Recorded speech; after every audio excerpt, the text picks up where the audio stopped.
मतलब ऐसी बुरी हालत और डॉक्टर भी अनुपस्थित, क्या कहेंगे? ये वो लगाओ क्यों पानी की व्यवस्था नहीं नहीं नहीं क्वार्टर खाली पड़े बाहर के कोई रहना नहीं चाह रहे हैं ये पर स्टाफ के डॉक्टर और ये भी तो होने चाहिए वो भी नहीं आ रहे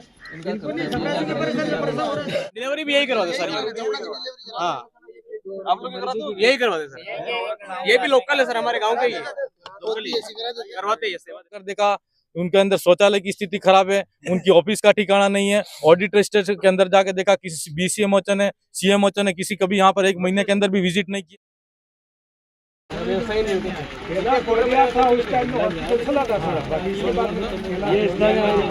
कैलाश जी डोडियार अपना सज्जनगढ़, कैलाश डोडियार जी अपना सज्जनगढ़ के डॉक्टर साहब से उस टाइम ट्रेनिंग चलता था दूसरा के है नाम अच्छा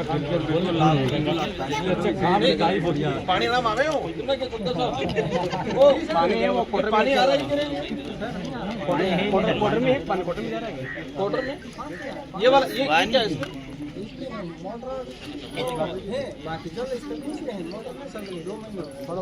पानी नहीं आ रहा है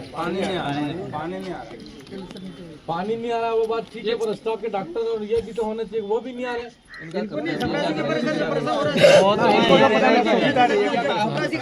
ये तो सप्लाई से ये तो सेवा दे रहे और भी हमारी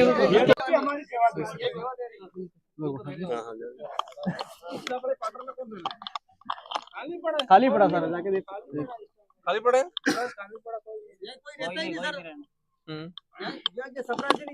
ये सेवा दे रही है तो जो 60-70 से उठा रहे हैं वो तो आराम से घर पे सिग्नेचर कर रहे हैं वो छोटे 3-4 साल में ये पूरी डिलीवरी यहाँ सेवा दे रही है ये डिलीवरी भी यही करवाते सर हाँ आप लोग यही करवाते सर ये भी लोकल है सर हमारे गांव का ही है लोकल ही करवाते हैं सेवा देते हैं बिल्कुल कोई रोते आए तो क्या करे खाली कहाँ से जाए करके सेवा दे रहे हैं परिस्थिति में क्या करे फिर ये करा देते सर ये आज यहाँ पर ये घोड़ी तेजपुर में आपके निरीक्षण देखा और अंदर आपने भी देखा इतनी बदतर हालत, और ये आपका संसदीय क्षेत्र है, मतलब ऐसी बुरी हालत और डॉक्टर भी अनुपस्थित, क्या कहेंगे? देखो जिस तरह से चिकित्सा विभाग का जो डर्रा बैठा हुआ है वर्तमान समय के अंदर, ट्राइबल इलाके में पहले से ही थोड़ी स्थिति खराब थी, लेकिन अभी जो वर्तमान सरकार में जिस तरह से ऊपर से मॉनिटरिंग नहीं हो पा रही है, बांसवाड़ा के अंदर 2 CMHO बैठे हुए हैं आज, सिर्फ CMHO कुर्सी की लड़ाई लड़ रहे हैं, लेकिन पूरे जिले की चिकित्सा व्यवस्था क्या है उस पर किसी का ध्यान नहीं है। और आज ये आपके सामने ये चीजें देखने आ रही है कि यहाँ पर न डॉक्टर है, चलो ठीक है आज संडे है लेकिन सुबह की OPD होती है, और इससे पहले का भी हमने रजिस्टर देखा तो उस समय भी हालत खराब है। और यहाँ डॉक्टरों के रहने के लिए सुविधा क्वार्टर बने हुए, लेकिन क्वार्टर में कोई नहीं रह रहा है। सरकार का लाखों रुपयों से क्वार्टर बने, उसका कहीं न कहीं कोई मतलब नहीं है। और यहाँ पर जो मूलभूत सुविधा होनी चाहिए, जो अंदर साफ सफाई जो होनी चाहिए, शौचालय की जो व्यवस्था होनी चाहिए, इसमें किसी प्रकार की कोई व्यवस्था नहीं है। मतलब बहुत भयंकर स्थिति है। और मेरा संसदीय क्षेत्र है, मैं मेरी ओर से प्रयास करूंगा कि जो छोटे मोटे पानी की सुविधा है वो कराने का, और साथ ही आज मैंने इनके OPD का और जो स्टाफ रजिस्टर का और ये जो अव्यवस्था है इनका फोटो लिया है। हम लोग कलेक्टर साहब और CMHO दोनों से बात करेंगे और एक जांच कमेटी बना के जो भी जिम्मेदार है उन पे कार्रवाई कराएंगे, और जो अव्यवस्था फैली हुई है उस अव्यवस्था को सुधार कराने का प्रयास रहेगा हमारा। ये एक बहुत बड़ा कस्बा है और यहाँ मतलब ये बहुत हार्ट भी गिरता है और बहुत अच्छा एरिया है, लेकिन अंदर आप महिलाओं से भी मिले और टॉयलेट वगैरह भी देखी। मतलब स्थिति ऐसी है कि मैं खुद बोल नहीं पा रहा, ये स्थिति है, इतनी भयंकर स्थिति बनी हुई है, इतनी खराब स्थिति है कि डिलीवरी महिला अंदर है लेकिन वहां पर कोई स्टाफ नहीं है। यहाँ तक सुनने में आ रहा है कि हमारे जो चौकीदार ने वो बेचारे सेवा देते हैं, जब प्रसव कराने के लिए महिला आती है तो वो यही अब लेट जाए तो क्या करेंगे, यहाँ के लोकल लोग जो है, जो अनट्रेंड लोग हैं, वो मदद करके उनको प्रसव कराया जा रहा है। ये ऐसा दुर्भाग्य है इस क्षेत्र के लिए। यहाँ के लोकल जनप्रतिनिधियों का भी ध्यान नहीं रहा है, और विशेषकर जो प्रशासनिक अधिकारी है उनकी लापरवाही की वजह से स्थिति बनी हुई है। और ये यही नहीं, पूरे जिला के अंदर स्थिति बनी हुई है, जिला हॉस्पिटल की भी यही स्थिति बनी हुई है। हम लोग एक बार प्रयास कर रहे हैं कि अधिकारी सुधर जाए, काम कर ले, अगर नहीं करेंगे तो बड़ा आंदोलन करेंगे, और जरूरत पड़ी तो जिला मुख्यालय पे चिकित्सा सेवा को सुधारने के लिए हम लोग बड़ा आंदोलन करेंगे। यहाँ जो अनुपस्थित है डॉक्टर, उनके लिए क्या करने वाले हैं? इनके लिए मैंने अभी CMHO और कलेक्टर साहब दोनों को भेज दिया है, और इस पे हम कार्रवाई करवाएंगे।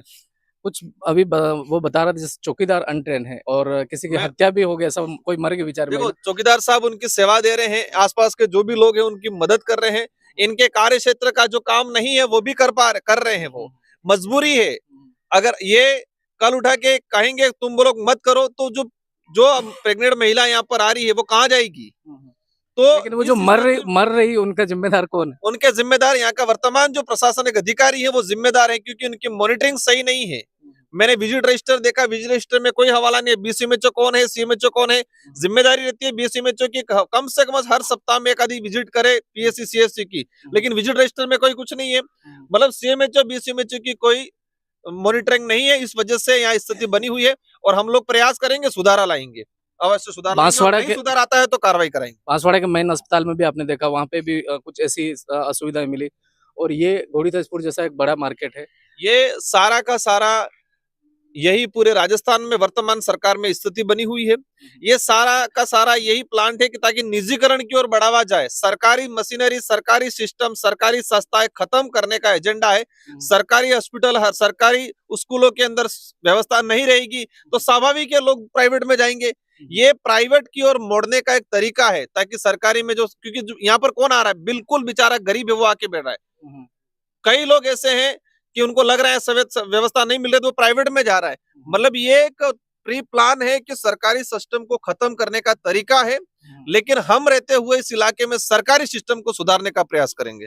चौकीदार जी, एक और सवाल लास्ट, आप ये कह रहे थे कि यहाँ पानी की सुविधा नहीं, और भाई साहब बता रहे बाहर ये ट्यूबवेल लगा रखा है लेकिन अंदर पानी नहीं है और इस वजह से समस्या आ रही है। तो हम लोग कोशिश करेंगे कि दूसरा ट्यूबवेल कराएं। आपकी तरफ से क्या परिवर्तन होने वाला आपके जाने के बाद? मेरी ओर से ये प्रयास रहेगा कि डॉक्टर जो वर्तमान में है, हालांकि मैन पावर जितना होना चाहिए, जितनी पोस्ट है इतनी भरी हुई नहीं है, खाली पड़ी हुई है, लेकिन जितने हैं उनको समय पे ड्यूटी करें, लोगों को सुविधा दे, साफ सफाई व्यवस्थित रहे और जो सरकारी क्वार्टर बने वहां डॉक्टर और कंपाउंडर रहे। ये पहला प्रयास मेरा रहेगा। अगर ये चीजें नहीं होती है तो हम कार्रवाई करवाएंगे। बहुत बहुत धन्यवाद। हमारे बीच में वागुधरा से विधायक जयकृष्ण पटेल जी, इस हालत को देख करके क्या कहेंगे? सबसे पहले तो आपके चैनल को जोहार। मैं इस यहाँ पर आज हमारा सांसद महोदय का कार्यक्रम था और दौरे के अंदर आए, और घोड़ी तेजपुर के अंदर जो अस्पताल है उसके अंदर हमने देखा तो एक डॉक्टर होता है वो जान बचाने वाला होता है, लेकिन यहाँ की स्थिति देखकर यहाँ क्षेत्र के जो आदिवासी लोग रहते हैं उनको वो इंसान मानव ही नहीं मानते हैं, और जो जान बचाने वाले लोग हैं वो जान लेने का काम कर रहे हैं। हमने अंदर जाकर देखा उनके अंदर शौचालय की स्थिति खराब है, उनकी ऑफिस का ठिकाना नहीं है। ऑडिट रजिस्टर के अंदर जाके देखा, किसी बीसीएमओ ने सीएमओ ने किसी कभी यहाँ पर 1 महीने के अंदर भी विजिट नहीं किया। तो ऐसे में ये स्वास्थ्य के हालात कैसे सुधर सकते हैं? कहीं ना कहीं सरकार और सरकार से मिले हुए लोग प्राइवेटाइजेशन की तरफ मोड़ रहे हैं। तो मैं तो इस अवसर पर यही कहना चाहूंगा कि अगर यही स्थिति रही, यही अस्पताल की स्थिति हो तो पूरे इलाके के अंदर भी यही स्थिति होगी, और पूरे जिले का ऐसा अगर स्ट्रक्चर बना हुआ है, ऐसे स्ट्रक्चर के अंदर आदिवासियों को स्वास्थ्य के अंदर कैसे लाभ मिल सकता है? आज हम देखते हैं तो ऐसा लगता है कि यहाँ जो सरकारी अस्पताल के डॉक्टर हैं, कहीं न कहीं निजी अस्पताल आसपास खुले हुए हैं, उनसे टाइप है, और वो निजी अस्पतालों के अंदर हमारे आदिवासी लोगों का इलाज करवाया जा रहा है, ताकि कहीं ना कहीं इनका पैसा भी इन तक पहुंच रहा है।